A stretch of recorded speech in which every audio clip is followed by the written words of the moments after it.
This week, Representative Jesse Johnson and Snohomish County Sheriff Adam Fortney discussed new bills aimed to clarify police accountability laws passed last year. What's up, Snohomies? Bo here with your weekly newscast of the major stories and events around Snohomish County. Before our main story, here's what you missed last week. On Friday, a cache of illegal guns and drugs were seized in Lake Stevens by a joint operation involving the Regional Drug Task Force, Violent Offender Task Force, Region 1 SWAT, and Snohomish County Sheriff's Office and Auto Theft Task Force. Officers seized 30 guns, including fully automatic machine guns. They also seized fentanyl, heroin, and meth, and recovered 3 stolen motorcycles, a cargo trailer, a dump trailer, and a BMW. The perpetrators apparently thought that hiding in plain sight was the best way to avoid suspicion, as a sign on the property read, "Warning, many illegal activities in progress. Enter at your own risk." The I Love Lynnwood initiative had its official launch and unveiled the Love Your Neighbor sculpture at the Lynnwood Convention Center this Valentine's Day. Newly elected Lynnwood Mayor Christine Frizzell thanked the Arts Commission and the History and Heritage Board for making the sculpture a reality.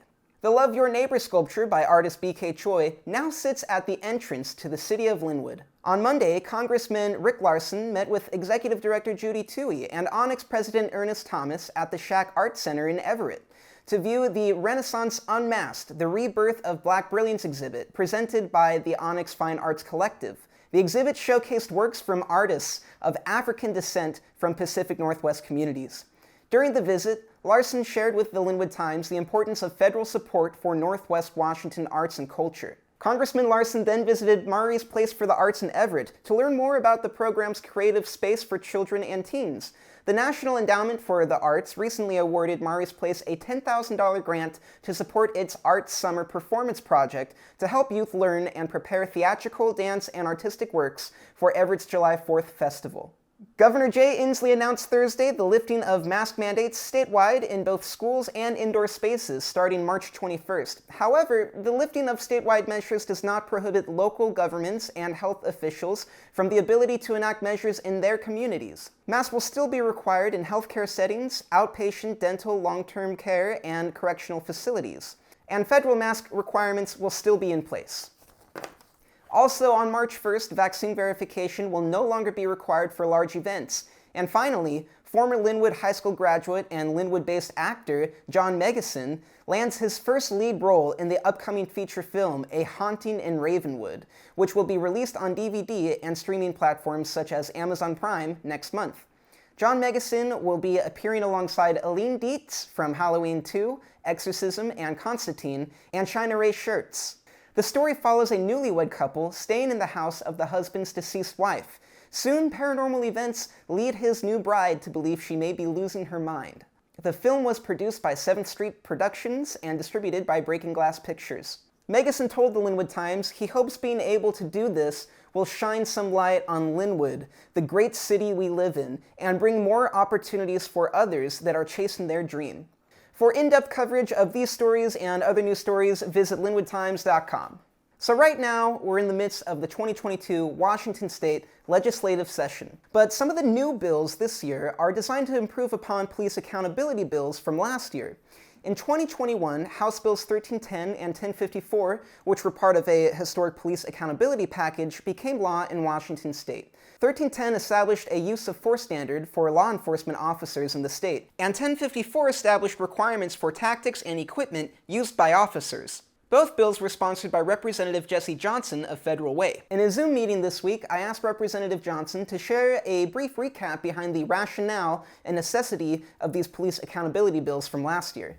These bills were, first and foremost from community. They're community-driven, following, the murder of George Floyd and Manny Ellis.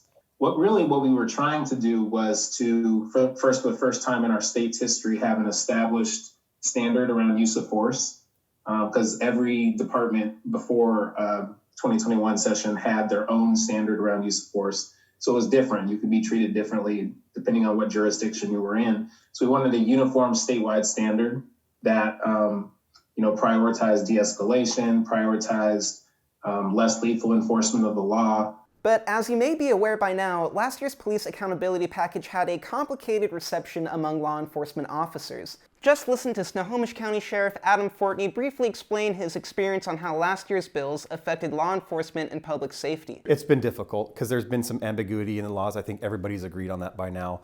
It's easier to say that now because we're almost a year since they passed those laws and we've had to implement them. But they've been difficult. The use of force has been very difficult. The legislature was very clear. They only wanted the police using force in 4 very distinct areas. Probable cause for an arrest, which we can all agree upon. We hope we can arrest people when we have probable cause.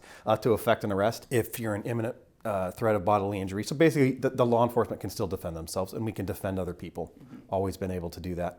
And the other one was to prevent an escape. But that's escape as defined by Washington state law. So yeah, it definitely created issues for us. It created issues for us in the behavioral health world, which I think we all know now, and I'm very optimistic that that's going to get fixed in this session.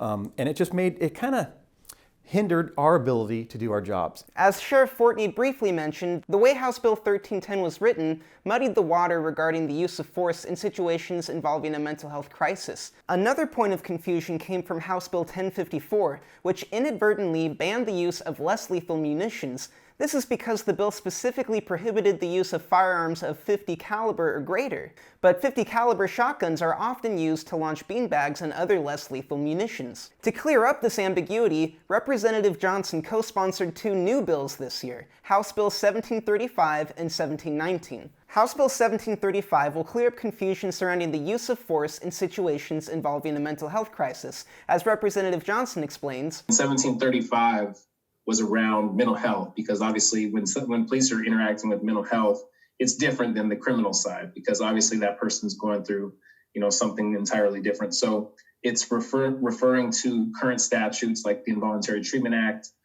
making sure that if someone's in severe mental health, you have a mental health professional there doing the assessment, and they need the officer to transport the individual to the car or on a gurney, or get them in handcuffs so that they don't harm themselves or other people.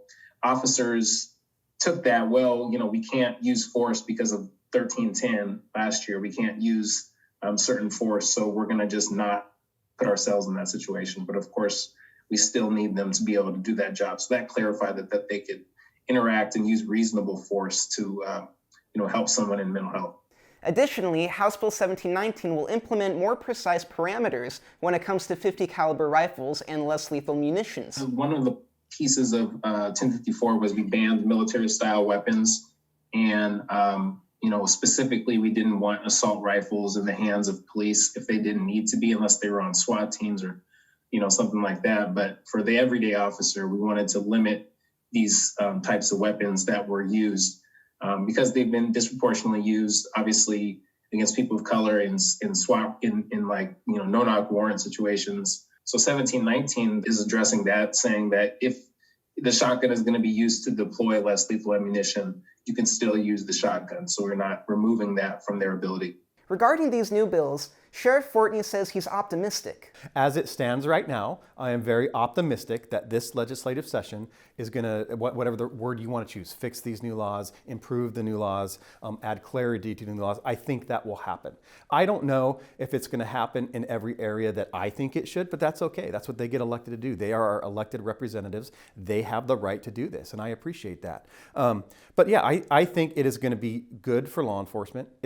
But again, I got to preface that with they're still in session. There are still these debates going on as we speak right now, and I don't know what they're going to come up with.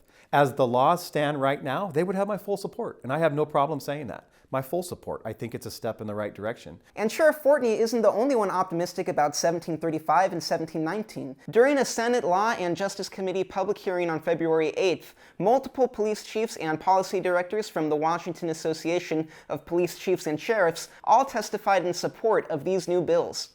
When I asked Representative Johnson who he credits for this positive reception, one of the first group he thanked was actually law enforcement officers for voicing their concerns. Well, first of all, a lot of the law enforcement for letting us know that there was confusion in the policy pretty early. So what I heard, literally the day after the laws went into effect, which was July 25th, I was hearing things like, we're not going to respond to mental health in certain cases because we don't want to be held liable if an officer has to use force. So I'm glad they let us know early. We were able to start drafting the bills in the summertime.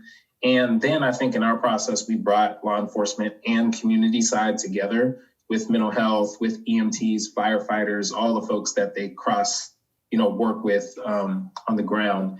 And we had a lot of stakeholder meetings. So I think, credit to, I would just say folks for showing up to those stakeholder meetings, and we got the bills right. So I think that's probably what led to them being less controversial. In their conclusions, Representative Johnson and Sheriff Fortney seem to be on the same page, that continuing to collaborate together on these shared goals regarding public safety is the right path forward in Snohomish County and Washington State. Some people kind of see these bills as, maybe a rollback or anything like that. It's more of a clarity bill for me. It's more of like providing clarity for police.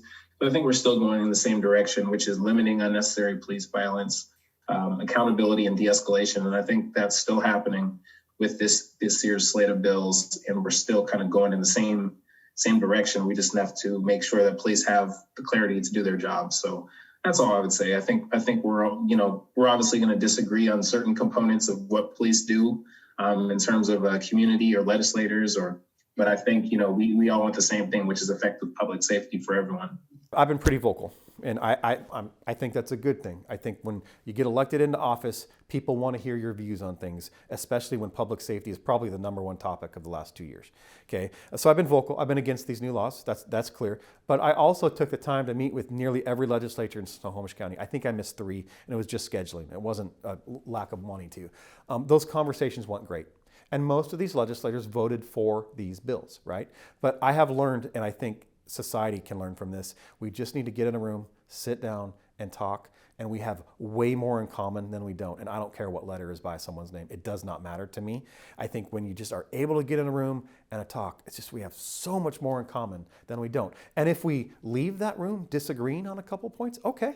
Doesn't make me a bad person, doesn't make anybody else a bad person. It just means we might have a small disagreement. I think that's going on more and more now, which I'm very excited about, and I hope that can continue. So I'm excited. I'm very excited for where the sheriff's office is going in 2022, and I'm very optimistic about this session. Both 1735 and 1719 have already passed in the House and are currently in Senate committee, and are anticipated to have the governor's signature by the end of this legislative session. Whew!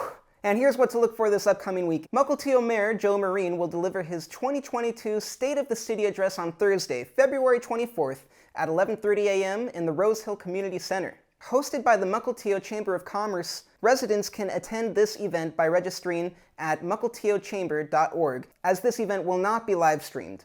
Pink Pistols, a nonpartisan, apolitical LGBTQ gun rights organization, tries to show their members that gun rights are for everyone, regardless of political belief. Pink Pistols Tacoma is inviting the public to a range meet on Saturday, February 26th at Bullseye Shooting in Tacoma, Washington.